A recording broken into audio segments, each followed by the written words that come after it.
वक्रतुण्डमहाकायसूर्यकोटिसमप्रभा वाष्पवारि परिपूर्णलोचनं मारुतिं नमत राक्षसान्तकम्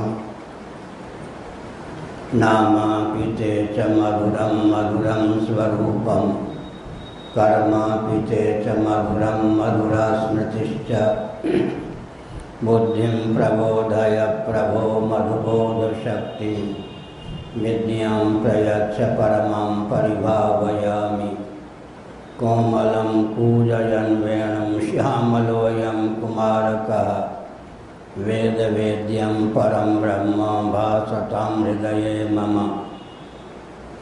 कूजन्तं राम रामेति मधुरं मधुराक्षरम् आरुह्य कविता शाखां वन्दे वाल्मीकिकोकिलम् निगमकल्पतरोर्गलितं फलं शुकमुखादमृतद्रवसंयुतं पिबत भागवतं रसमालयं मुहुरहो रसिका भुवि भावुकाः तृणादपि सुनीचेन तरोरपि सहिष्णुना अमानिना मानदेन कीर्तनीयः सदा हरिः नारायणाखिलगुरो भगवन्नमस्ते शिवाय नमः शिवलिंगाय नमः।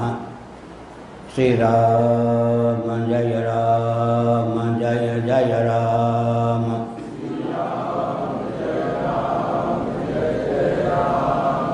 धर्म की अधर्म का प्राणियों में विश्व का गौ माता की गोहत्या भारत सर्वभूत हृदय धर्म सम्राट श्री स्वामी करपात्री जी महाराज की, श्री जगन्नाथ महाप्रभु की, श्री बलभद्र महाप्रभु की, भगवती सुभद्रा देवी की। हर हर महादेव। गोविंद जय जय गोपाल जय जय गोविंद जय जय गोपाल जय जय राधा रमण हरे गोविंद जय जय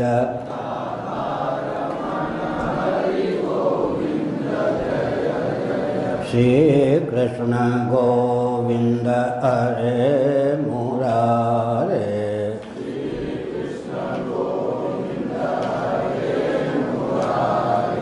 ये नाथ नारायण वासुदेव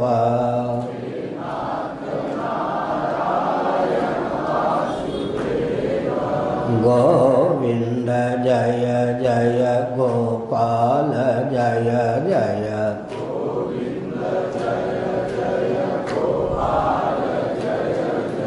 राधा रमण हरे गोविंद जय जय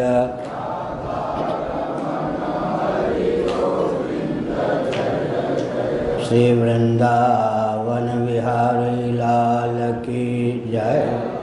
नमो महादेव्या शंभो शिव शिव शिव शिव शिव शिव नारायण नारायण नारायण। श्रीमद्भागवत स्कंद 6 अध्याय 16 श्लोक 19। नमो विज्ञानमात्राय परमानंदमूर्तये आत्मा रामाय शांताय निवृत्तद्वैतदृष्टये आत्मानंदानुभूत्यैव न्यस्तसत्यं सत्योर्मये नमः। ऋषिकेशाय महते नमस्ते विश्वमूर्तये बचस्यु परते प्राप्य य एको मनसा सह अनाम रूपश्चिन्मात्र सोव्यान्नः सदसत्परः।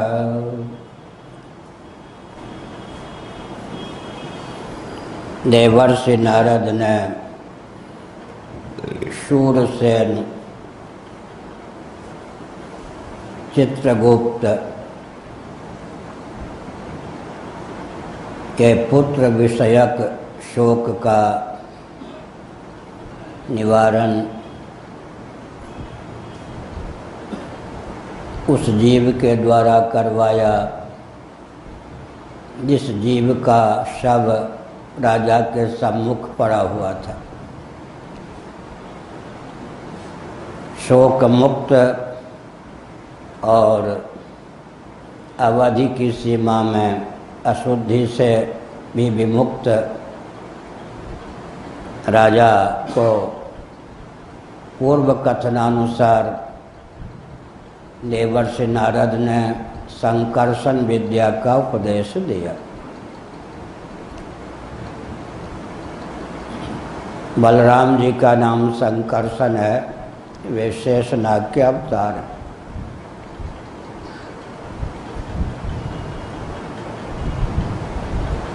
देवकी के गर्भ में जब बलराम जी थे शेषावतार, तब भगवान श्री कृष्ण को जन्म लेने की त्वरा थी, शीघ्रता थी। ऐसी स्थिति में भगवान ने योग माया का स्मरण किया। उसने देवकी के गर्भगत शिशु को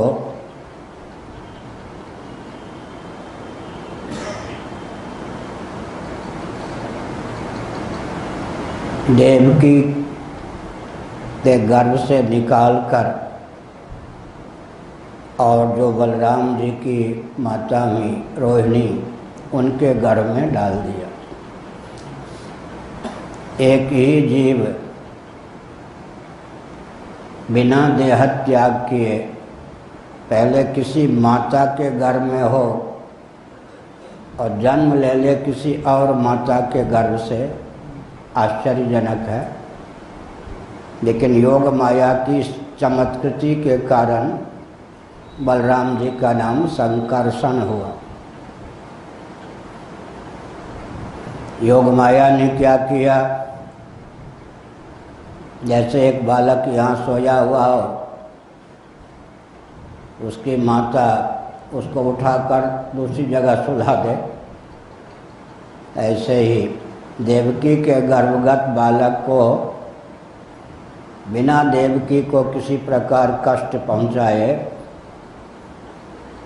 गर्भगत बालक को तिरोहित कर दिया और रोहिणी के गर्भ में प्रतिष्ठित कर दिया। जन्म रोहिणी के गर्भ से हुआ, इसीलिए इनका नाम संकर्षण हुआ। योग माया के द्वारा कर्षित किए जाने के कारण नाम अन्वर्थ है, संकर्षण। योग माया की चमत्कृति है यह।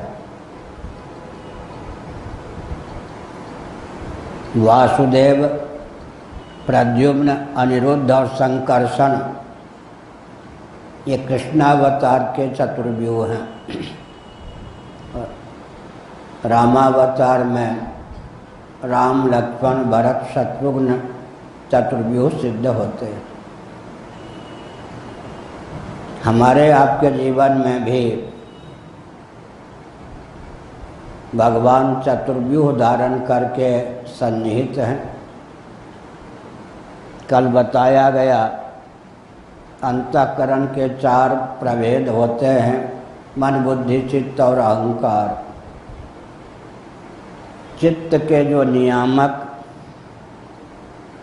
परमात्मा हैं, उन्हीं का नाम चैत्य, अंतर्यामी, वासुदेव है। चित्त के देवता वासुदेव माने गए हैं। वासुदेव जिनके अभिव्यंजक संस्थान हैं, उनका नाम वासुदेव। वसुदेव भी अन्वर्थ है। श्रीमद् भागवत के 4 स्कंध में कहा गया, सत्वम विशुद्धम वसुदेव संगीतम।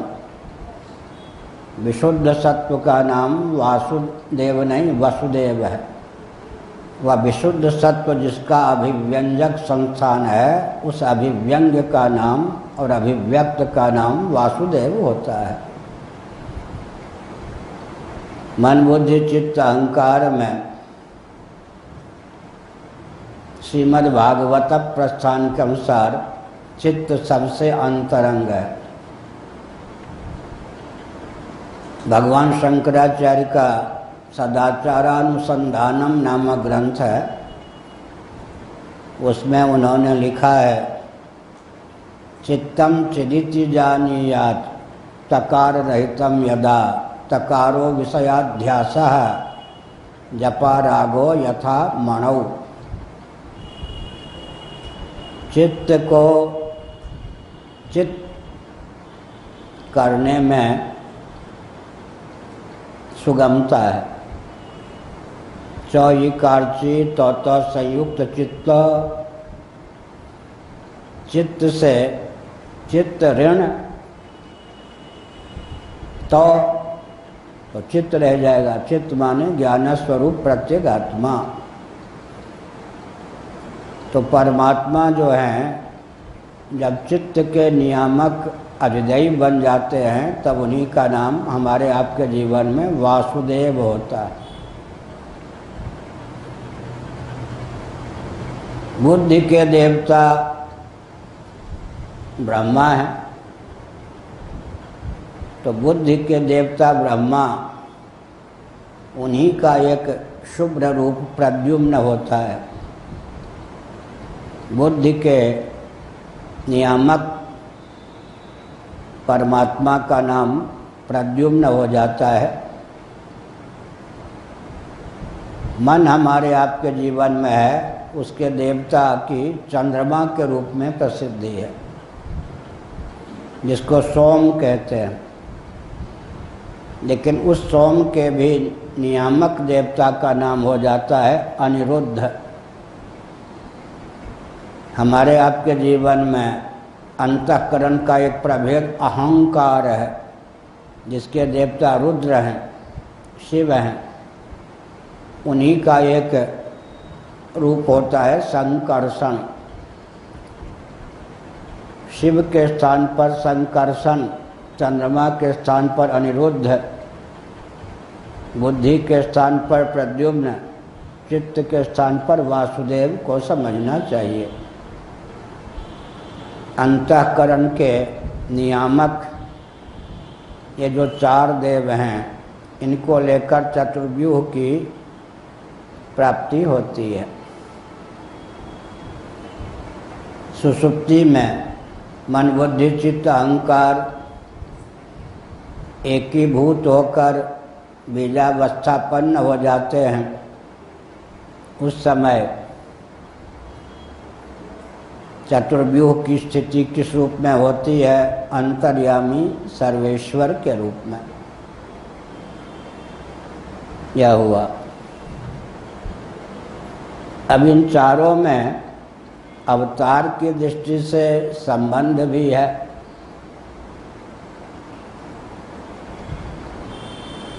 भगवान श्री कृष्ण का नाम वासुदेव है। वसुदेव नंदन होने के कारण यह अवतार की गाथा है। उनके पुत्र का नाम प्रद्युम्न है, पोते का नाम अनिरुद्ध है, बड़े भाई का नाम संकर्षण है। ऐतिह्य धरातल पर अवतार काल में ये सब सगे संबंधी सिद्ध होते हैं।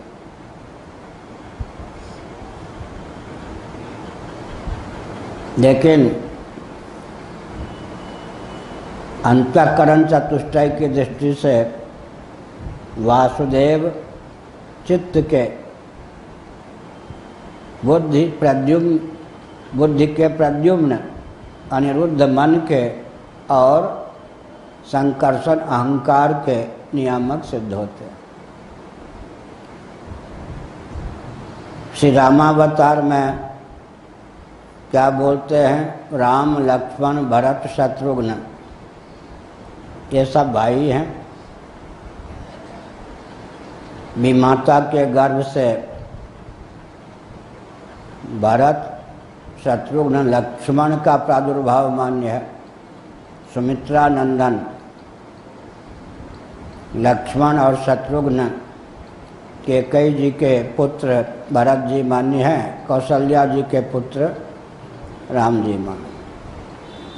इन देवियों का असली नाम क्या था किसी को पता नहीं, हमको तो नहीं है पता है। इनका जो नाम है वो क्षेत्र के आधार पर है। कौशल्या छत्तीसगढ़ वाले कहते हैं, राम जी की ननिहाल छत्तीसगढ़ में, दक्षिण कौशल। कौशलेंद्र महाराजा दशरथ को भी कहते हैं, तो कौशल क्षेत्र के दो भेद कर लिए जाते हैं। सुमित्रा जावा, सुमित्रा है ना, सुमित्रा क्षेत्र की सुमित्रा ही थी। कैकेयी क्षेत्र है, वहाँ की कैकेयी थी।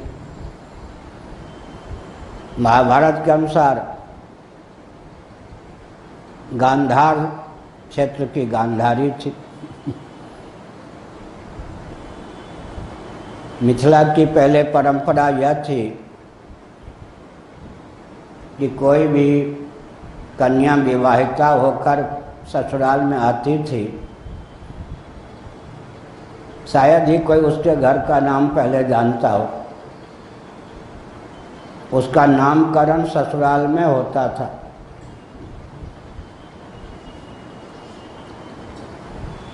ससुराल में आने पर जो बहू रानी का नामकरण होता था, उसी के आधार पर उसको लोग बुलाते थे। पड़ोसी भी नहीं जान पाते थे कि मायके का इसका नाम सचमुच में क्या है।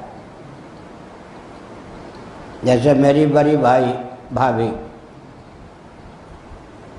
के मायके का नाम सरस्वती, ससुराल का नाम गुलाब बहुरिया, बहुरिया बने बहू, गुलाब गुलाबी रंग की हैं इसलिए ऐसे नामकरण होता था।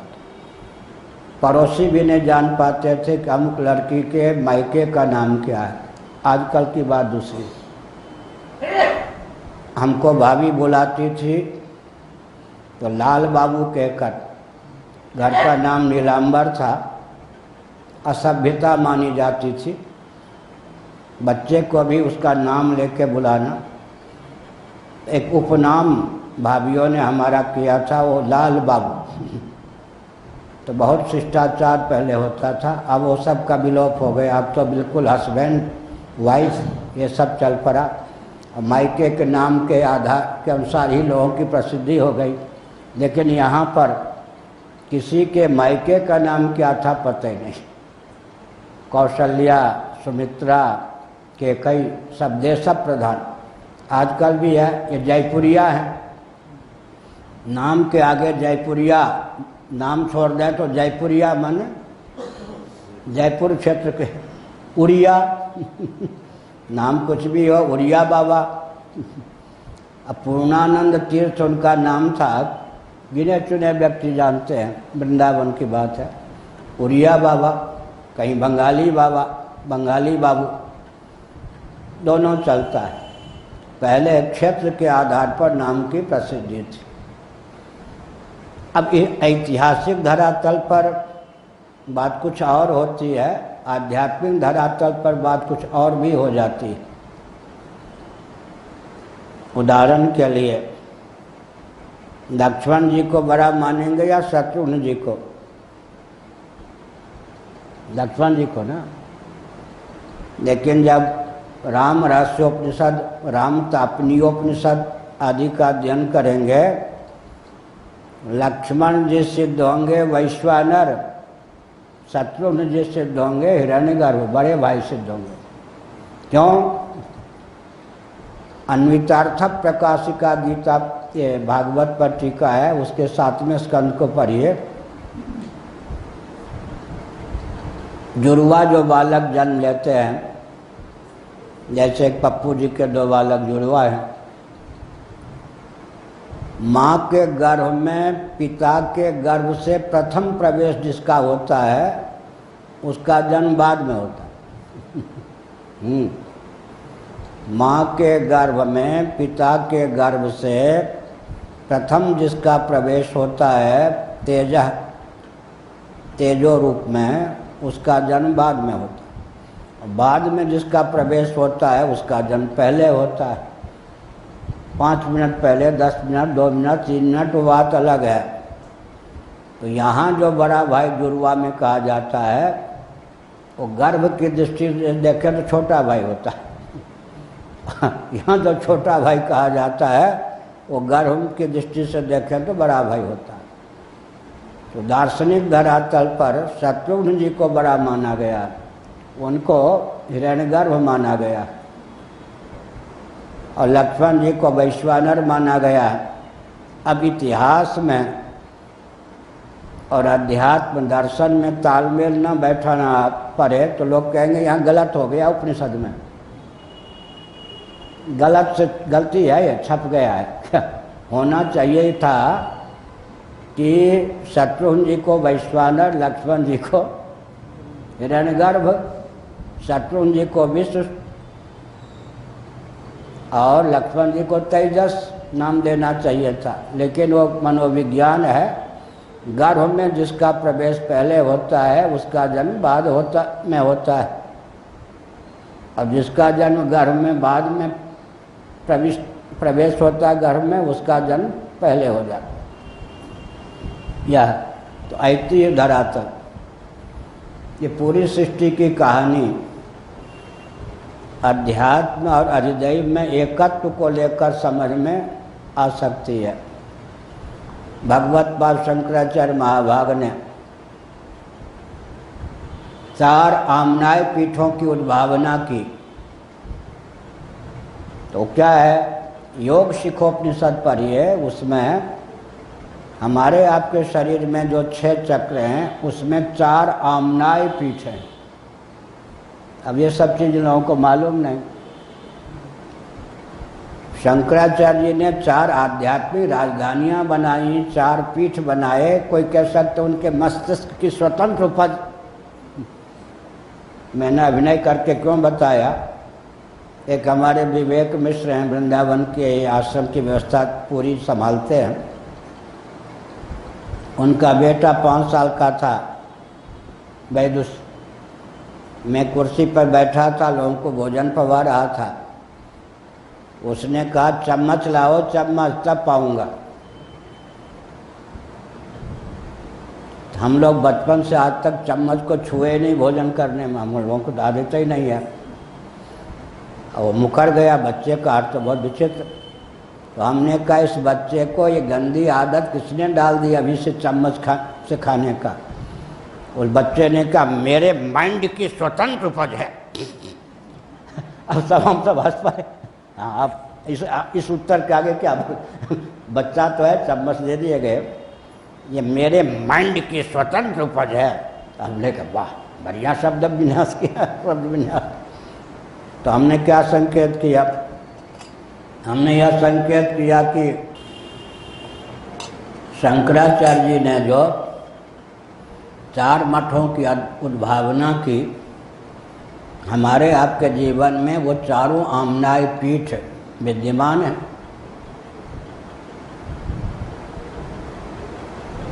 षट चक्र में जो 4 चक्र हैं उनमें 4 आम्नाय पीठों की स्थापना है। अब हमारे आपके जीवन में इडा, पिंगला, सरस्वती 3 नाड़ियाँ हैं। वो विश्व में गंगा, यमुना, सरस्वती के रूप में प्रवाहित हैं। अंदर भी गंगा, यमुना, सरस्वती, बाहर भी गंगा, यमुना, सरस्वती। बाहर अग्नि कुंड आदि में अग्नि, हमारे आपके जीवन में वाक के देवता के रूप में अग्नि विद्यमान है। बाहर सूर्य हैं, हमारे आपके जीवन में सूर्य नेत्र के अधिदैव के रूप में विद्यमान है। इस प्रकार पंचदशी में कहा गया 1:24, पंचदशी पहले अध्याय का 24वां श्लोक, तयोर व्यष्टि समष्टिता व्यष्टि और समष्टि का अंतर है।